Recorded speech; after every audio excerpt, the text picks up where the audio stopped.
లేవియ కాండము 16వ అధ్యాయం 21, 22 వచనములు. అప్పుడు అహరోను సజీవమైన ఆ మేక తల మీద తన 2 చేతులు ఉంచి ఇశ్రాయేలీయుల పాపములన్నయు అనగా వారి దోషములన్నయు వారి అతిక్రమములన్నయు దాని మీద ఒప్పుకొని ఆ మేక తల మీద వాటిని మోపి తగిన మనుష్యుని చేత అరణ్యములోనికి దాని పంపవలెను. ఆ మేక వారి దోషములన్నిటినీ ఎడారి దేశమును భరించిపోవును.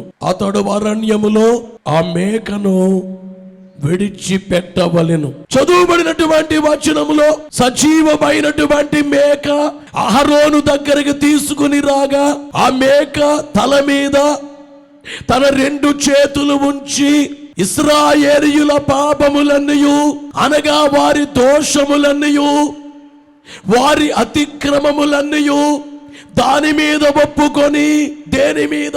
మేక మీద పాపాలు ఒప్పుకోవడమట. ఆ మేక ఏం చేస్తుంది? వారి పాపములన్నిటినీ అరణ్య ప్రదేశమునకు మోసుకొని పోవును. ఈవేళ బైబిల్ని బట్టి యేసునాథుడు పాపాలు మోస్తారంటున్నారు, కానీ ఇక్కడేమో మేక మోస్తుంది. అయితే పాపములు మోయడానికి ఆ మేకుంటే సరిపోతుందా?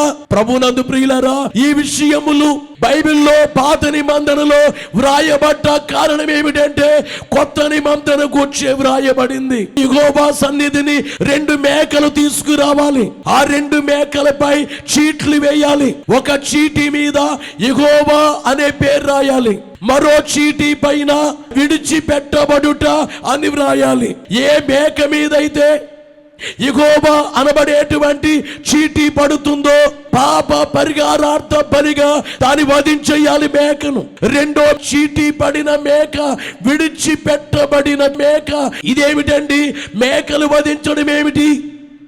అంతకంటే ముందు కూడా పస్కా గొర్రె పిల్ల చూస్తాం. ఇశ్రాయేలీయులు ఐగుప్తు దేశములో ఉండగా దేవుడు చెప్పారు, పస్కా గొర్రె పిల్ల ప్రతి ఇంటికి ఓ మేక పిల్ల లేక గొర్రె పిల్ల కావాలి.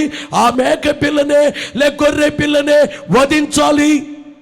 వధించినటువంటి గొర్రె పిల్ల మేక పిల్ల రక్తాన్ని పళ్ళెములో పట్టాలి. పళ్ళెములో పట్టిన రక్తాన్ని ఇశ్రాయేలీయుల గుమ్మమునకు రాయాలి. కింద కమ్మికి కాకుండా 2 నిలువ కమ్ములకు పైనుండి అడ్డ కమ్మికి రాయాలి. అంతేకాకుండా ఇశ్రాయేలీయులైన వారు ఆ వధించబడిన గొర్రెనే ఆ మాంసాన్ని తినేయాలి. ఇంతకీ 2 మేకలు అలాగే పస్కా గొర్రె పిల్ల, వీటి వెనుక ఉండే రహస్యం, వీటి వెనుక ఉన్నది యేసునాథుడే. యేసునాథుడు అనే గొర్రె పిల్ల మేక పిల్ల 2000 సంవత్సరముల క్రితం కల్వరి కొండ మీద బలి అర్పించబడ్డారు.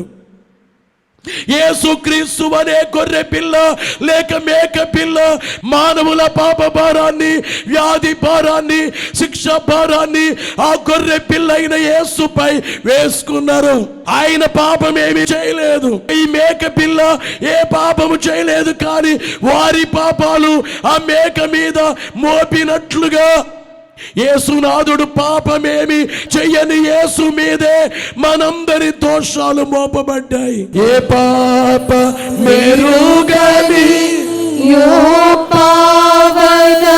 మూర్తి పాప విమోచకుండా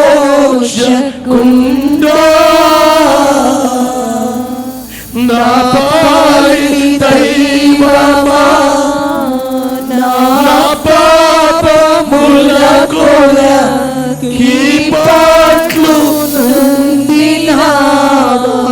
గమనించే మాట ఏమిటంటే, నా పాలి దైవమా నా పాపముల కొరకు ఈ పాటలు ఉందారా మీరు? ఈ 2వ మేక సజీవమైన మేక తల మీద వారి పాపాలు, దోషాలు, వారి అతిక్రమాలు మోపినట్లుగా ఆ మేక విడిచిపెట్టబడినట్లుగా అరణ్యములోనికి పాపాలు మోసుకుని వెళ్ళిపోయినట్లుగా. ఇంతకీ ఈ మేక పేరేమిటి అంటే విడిచిపెట్టబడిన మేక.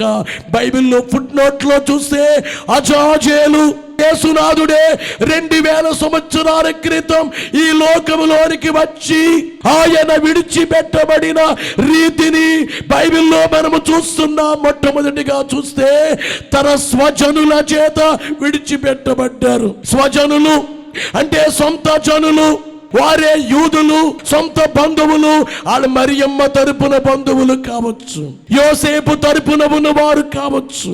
మత్తయి సువార్త 27వ అధ్యాయం 22, 23 వచనములు మనము చూస్తే, అందుకు పిలాతు అలాగైతే క్రీస్తనబడిన యేసుని ఏమి చేతునని వారిని అడుగగా, ఏమి చేతునని వారి స్వజనులను అడుగుతుంటే వారు ఏమన్నారు? సిలువ వేయమని అందరూ చెప్పారు. అధిపతి ఎందుకో పిలాతు అడుగుతున్నాడు, ఎందుకయ్యాను సిలువ? ఏం చేశారు? ఇదే పాపం చేయలేదే, ఇదే దుష్కార్యము చేసేనని. అంటే జడ్జి గారికి అర్థమైంది ఈయనలో ఏ దోషం లేదని, ఈయనలో ఏ పాపము లేదని ఆయనకి తెలిసి ఎందుకు ఈయన్ని సిలువేయాలి అని అంటే వారు ఏమంటున్నారు? సిలువ వేయమని మరెక్కువగా కేకలు వేస్తున్నారు. అంటే స్వజనులే కాదు, ఆ జాతంతా యేసు వారిని విడిచిపెట్టేసింది. అపోస్తలుల కార్యాలు గ్రంథం 2వ అధ్యాయం 23వ వచనములో దేవుడు నిశ్చయించిన సంకల్పమును, ఆయన భవిష్యత్ జ్ఞానమును అనుసరించి అప్పగింపబడిన ఈయనను మీరు గమనించే మాట ఏమిటంటే, అప్పగింపబడిన ఈయనను మీరు దుష్టుల చేత సిలువ వేయించి చంపితిరి. పేతురు గారి ప్రసంగంలో ఈ విషయాలు తెలియజేస్తున్నారు. యూదా జాతి వారులారా, మీరు యేసును సిలువేసి చంపేశారు అనగా యేసునాథుడే స్వజనుల చేత విడిచిపెట్టబడ్డారు. రెండోది ఏమిటంటే స్వజాతి అనగా సొంత జాతి, యూదుల జాతి. ఈ రోజులైనా ఏ రోజులైనా మా జాతి వాడికి కీడు జరిగితే జాతంతా ఏకమవుతాం. మా గ్రామం మీదకి పక్క గ్రామం వాళ్ళు వచ్చి కొడితే గ్రామం అంతా ఏకమవుతాం. ఎందుకంటే మా వాళ్ళని ఎందుకు చేస్తారు మీరు? మనము అనే ఓ రీతి ఉంటుంది. యేసునాథుడు ఉన్నారే, ఆయన స్వజనులు గాని, ఆయన స్వజాతి, వీళ్ళందరూ ఏమంటున్నారో, సిలువ వేయమో, యేసు వారిని సిలువేయండి అంటే వారి యొక్క స్వజనుల చేత, రెండవది స్వజాతి చేత యేసునాథుడు విడిచిపెట్టబడినటువంటి వాస్తవాన్ని గమనించాలి. అయితే ఇంకొక మాట, యేసు వారి జీవిత కాలంలో 33.5 సంవత్సరాల్లో ఆయన సేవ చేశారు. 30 ఏళ్ళు వరకు మరుగున ఉన్నారు. ఈ సేవలో ఆయన ఎక్కువగా గడిపింది శిష్యులతో గడిపారు. ఆయన ఎక్కడికి వెళ్ళినా శిష్యులు ఉండేవారు, ఆయన తోడెక్కితే శిష్యులు ఉండేవారు. అరణ్యములోకి వెళితే శిష్యులు ఒక పెళ్లికి వెళ్ళారు. ఆ పెళ్లికి యేసును ఆయన శిష్యులను పిలువబడిరి. యాయిరు కుమార్తెను బ్రతికించే కాలములో శిష్యులున్నారు ఆయనతో. లాజరుని బ్రతికించే కాలములో శిష్యులున్నారు. అరణ్యములో 5 రొట్టెలు 2 చిన్న చేపలు 5,000 మంది తినగా 12 కంపలు మిగిలాయే.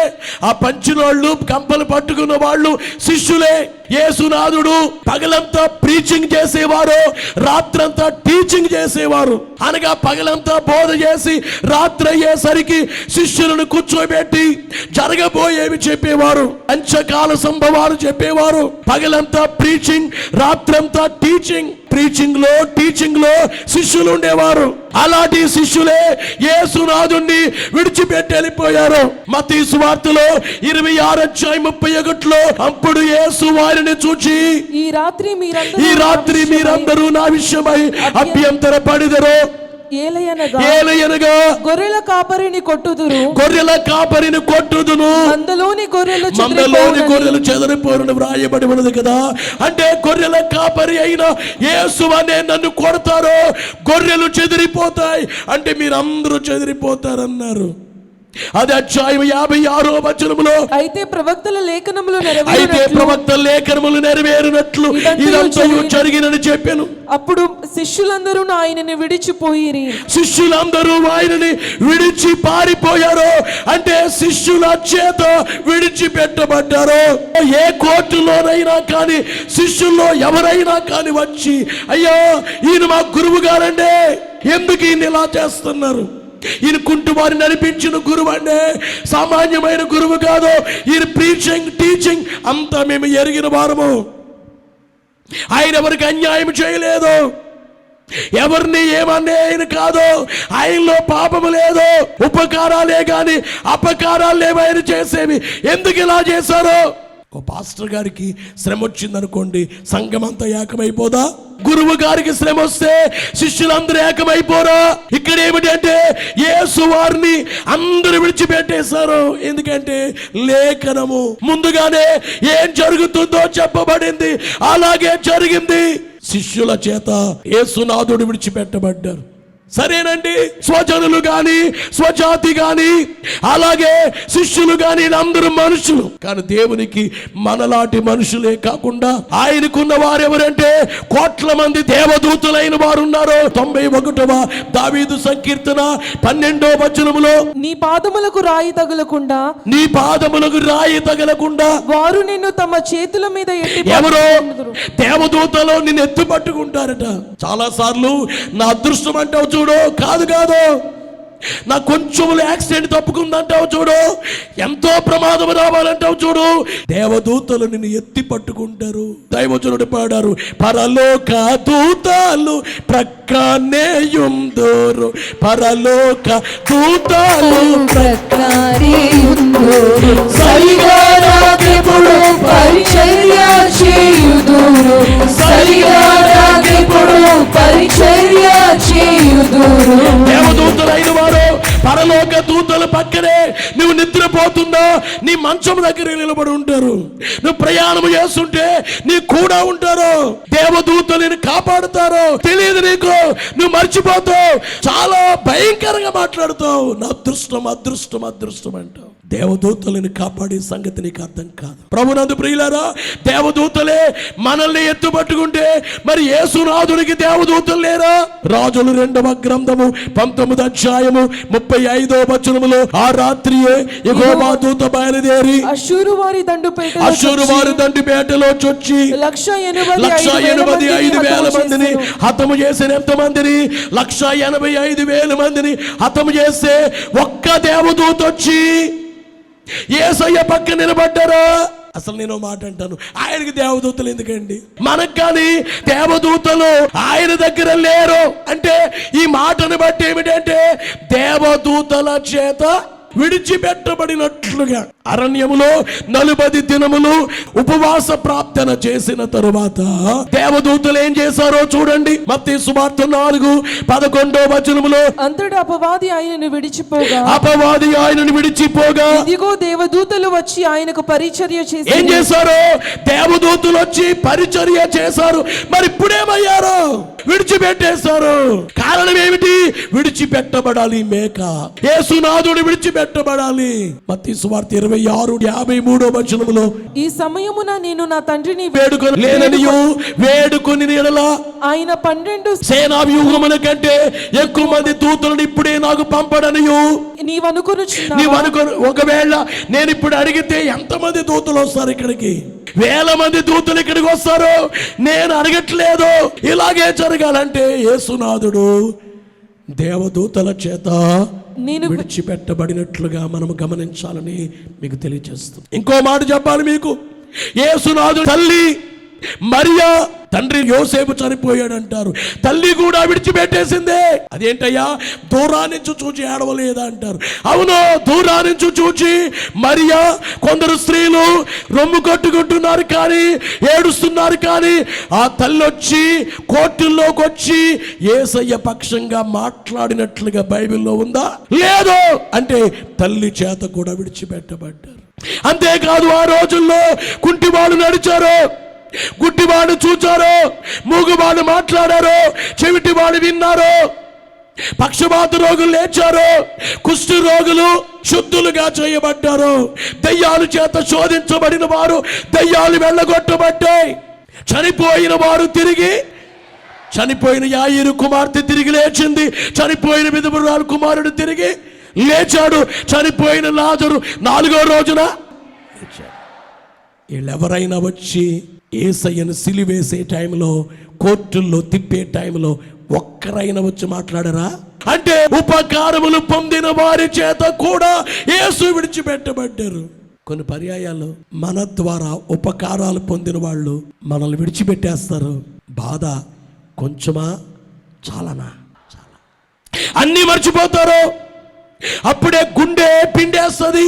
ఏంటి, నేను మేలు చేశానే, ఉపకారం చేశానే, నాకు అపకారం చేస్తున్నారేంటి, నన్ను శత్రువుగా చూస్తున్నారే. నిజంగా ఉపకారాలు పొందిన వాళ్ళే మర్చిపోతే, ఉపకారాలు పొందిన వాళ్ళే శత్రువులుగా ఉంటే, ఉపకారాలు పొందిన వాళ్ళే ముఖం పక్కన పెట్టుకుంటే, ఉపకారాలు పొందిన వాళ్ళే నేను శత్రువుగా చూస్తే, బహుశా అంతకంటే భయంకర శ్రమ ఉండదేమో అనిపిస్తుంది. అవునా కదా? యేసునాథుని ఉపకారం చూడండి. ఎవరో చేయని ఉపకారాలు ఆయన చేయలేదా? భూమి ఇచ్చింది ఆయన, ఆకాశం ఇచ్చింది ఆయన, సూర్య నక్షత్రాలు ఇచ్చింది ఆయన, పక్షి జాలము, జంతు జాలము, వృక్ష జాలం, కొండలు, బండలు, నదులు, సరీసృపాలు, సముద్రం అన్నిచ్చిన ఆయన. తల్లి గర్భములో ఉండగా అవయవాలు ఇచ్చింది ఆయన. అంతేకాదు ఈ కుంటివారిని నడిపించింది ఆయన, ఈ మూగవారికి మాట ఇచ్చింది ఆయనే. 38 సంవత్సరాల నుంచి ఆ లేవలేని వ్యక్తిని లేపి నడిపించింది ఆయనే. 12 సంవత్సరాల నుంచి వ్యాధితో ఉన్న స్త్రీ వస్త్రపు చెంగు ముట్టుకుంటే బాగైపోయింది. ఏమైంది ఆ స్త్రీ? 7 దయ్యాల చేత శోధించబడిందే ఆ మగ్దలేనే మరియా. ఆమె ఏమైంది? దూరం నుంచి ఏడుస్తుంది. అంతేగాని యేసయ్య పక్షంగా వచ్చి మాట్లాడలేదు. ఉపకారాలు పొందిన వారి చేత విడిచిపెట్టబడ్డారు. అది 6 విషయం.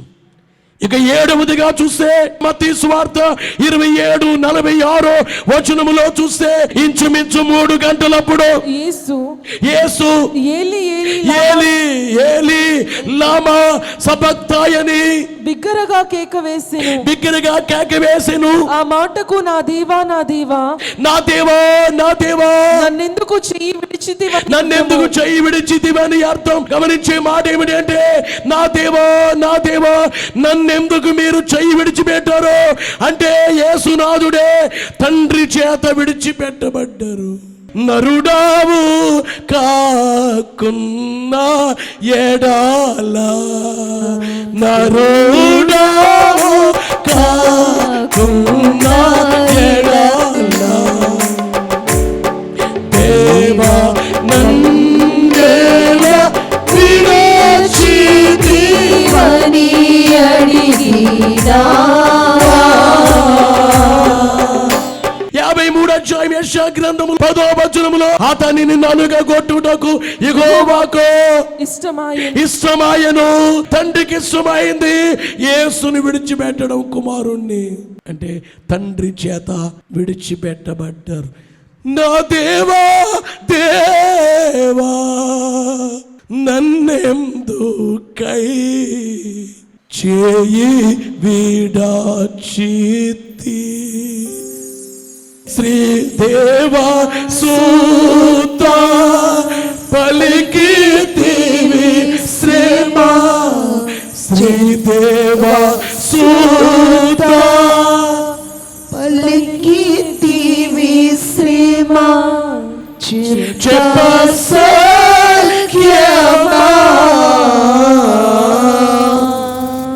ఇలా విడిచిపెట్టబడితేనే కానీ బైబిల్లో అవి నెరవేరవు. పాత నిబంధనలో లేవియా కాండములో ఉన్నది నెరవేరాలి అంటే యేసునందరూ విడిచిపెట్టేయాలి. ఆయన విడిచిపెట్టబడిన మేకగా కనబడాలి. అందరి పాపాలు ఆయన భరించాలి. దోషములన్నీ, పాపములన్నీ, అతిక్రమములన్నీ ఆయన మీద వేసుకుని ఆయన మోసుకుని వెళ్ళిపోవాలి. మొయ్యలేని మ్రానునొకటి మోపిరేసు వీపు పైన, మొయ్యలేక మ్రాను తోడ మూర్చబోయే యేసు తండ్రి.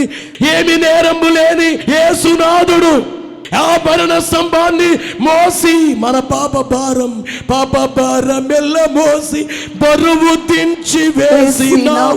వ్యాధి భారమెల్ల మోసి వ్యాధి దించి వేసినావు. శిక్ష భారమెల్ల మోసి శిక్ష దించి వేసినావు. రక్షకాయ వందనాలు, శ్రీ రక్షకాయ వందనాలు. ఒక ఆనాటి కాలములో యేసునాథుడే అందరి చేత విడిచిపెట్టబడ్డారు. పరమగీతము 3వ అధ్యాయము 4వ వచనం, నేను వారిని విడిచి కొంచెము దూరం పోగా నా ప్రాణ ప్రియుడు నాకెదురు పడిను, వదిలిపెట్టక నేను అతని బోలో పట్టుకొని యేసు మహారాజుకు. పరమగీతములో ప్రియురాలంటుంది, నా ప్రాణ ప్రియుడు నాకెదురు పడ్డారు. ఎవరైనా ఒకనాడు విడిచిపెట్టబడిన ప్రభు, అందరి చేత విడిచిపెట్టబడిన ప్రభు నాకు ఎదురు పడితే నేనేం చేశాను? వదిలిపెట్టక నేను అతని పట్టుకున్నాను.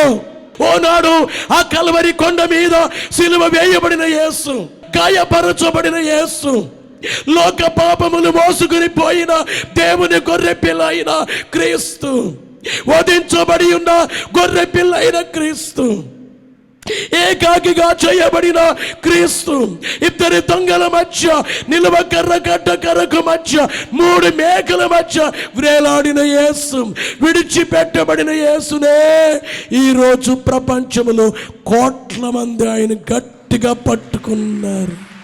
ఎంత గట్టిగా పట్టుకున్నారంటే, అయ్యో నా కులము నాకు వద్దయ్యా, మీరే నాకు కావాలి. నా మతము కాదయ్యా, మీరే కావాలి. నా భాష వారు కాదయ్యా, మీరే కావాలి. నా కుటుంబము కాదయ్యా, మీరే కావాలి. మిమ్మల్ని విడిచిపెట్టి నేను ఉండలేనని గట్టిగా యేసయ్యను పట్టేసుకున్నారు. ఈరోజు నేను అడుగుతున్నాను, అట్టి వరుసకు నీవు వచ్చావా? అయితే వదిలిపెట్టక పట్టుకుంటుని అనే పరిస్థితి లేని వారి విషయంలో నేను వారికి తెలియచేసే మాట, యేసు వచ్చేస్తున్నారు. మత్తయి సువార్తలో 24వ అధ్యాయము 6-7 వచనాల్లో యేసునాథుడు చెప్పారు. కడవరి కాలాన్ని గురించి రాకడ గుర్తు చెప్పారు. రాకడ గుర్తుల్లో గుర్తు మరియు మీరు యుద్ధములను గూర్చి ఏమింటారు? యుద్ధములను గూర్చి, యుద్ధ సమాచారములను గూర్చి వినబోదురు. మీరు కలవరపడకుండా చూచుకొనుడి. ఇవి జరగవలసి ఉన్నవే గాని అంతము వెంటనే రాదు. ఏమింటారు మీరు? యుద్ధములను గూర్చి, యుద్ధ సమాచారాలను గూర్చి మీరు వింటారు. రాకడ వచ్చే టైంలో ఇప్పటికి దాదాపుగా 10 రోజుల పైనుండే రష్యా అనే ఒక పెద్ద దేశం, బలమైన దేశం, యుక్రెయిన్ అనే దేశం పైకి యుద్ధానికి వెళ్ళి ఆ పట్టణాలే వల్లకాడుగా మారిపోయిందంతా. అందమైన నగరాలు పాడైపోయాయి. ప్రస్తుత పరిస్థితుల్లో ప్రపంచ యుద్ధముగా వస్తే ఇంకా దాని దారుణాన్ని చెప్పలేమండి. 1914 నుండి 1918 వరకు మొదటి ప్రపంచ యుద్ధం వచ్చింది. అంతకంటే ముందే రైట్ బ్రదర్స్ విమానం కనిపెట్టారు. మొదటి ప్రపంచ యుద్ధంలోనే విమానాలు ఉపయోగించబడ్డాయి. మనుషులు తిరగడానికి ఉపయోగించబడే విమానాలు యుద్ధానికి ఉపయోగపడితే దాదాపుగా ఆ రోజుల్లో చనిపోయినటువంటి వ్యక్తులు 98 లక్షల మంది చచ్చిపోయారు. అలా జరిగిన తరువాత అన్ని దేశాలు వాడు కూర్చుని నానా జాతి సమితి అని ఒకటి ఏర్పాటు చేసుకుని మనందరం యుద్ధాలు చేసుకుని చంపుకోవడం వద్దని, కలుసుందాం యుద్ధాలు లేకుండా అని మాట్లాడారు. మాట్లాడినటువంటి 21 సంవత్సరానికి మరలా యుద్ధం వచ్చేసింది, ప్రపంచ యుద్ధం. దానికి కారకుడు హిట్లర్. ఆ యుద్ధమే 1939వ సంవత్సరం నుండి 1945 వరకు జరిగితే దాదాపుగా 5,38,12,000 మంది 98 లక్షల నుంచి 5 కోట్లకి వెళ్ళిపోయారు. ఇప్పుడే గాక ప్రపంచ యుద్ధం వస్తే ప్రపంచం ఎలాగుంటుంది? ఇదిగో యుద్ధ సమాచారాలు వింటారు, అయితే వెంటనే జరగదు. ఎప్పుడు జరుగుతుందంటే 24:7 వచనములో చూస్తే జనం మీదకి జనం వినాలే. యేసయ్య రాకడ కాలములో జనం మీదకి జనము, రాజ్యము మీదకి రాజ్యములు రాజ్యం మీదకి రాజ్యము లేచును, రాజ్యం మీదకి రాజ్యం, జనాల మీదకి జనం లేస్తాయి. అప్పుడే యేసు రాకడ. గతించిన వారములో ఉక్రెయిన్ అధ్యక్షుడు జెలెన్స్కీ ఒక లెటర్ రాసి ఇజ్రాయెల్ దేశానికి, ప్రపంచ యూదులందరికీ ఒక మెసేజ్ పంపించాడు.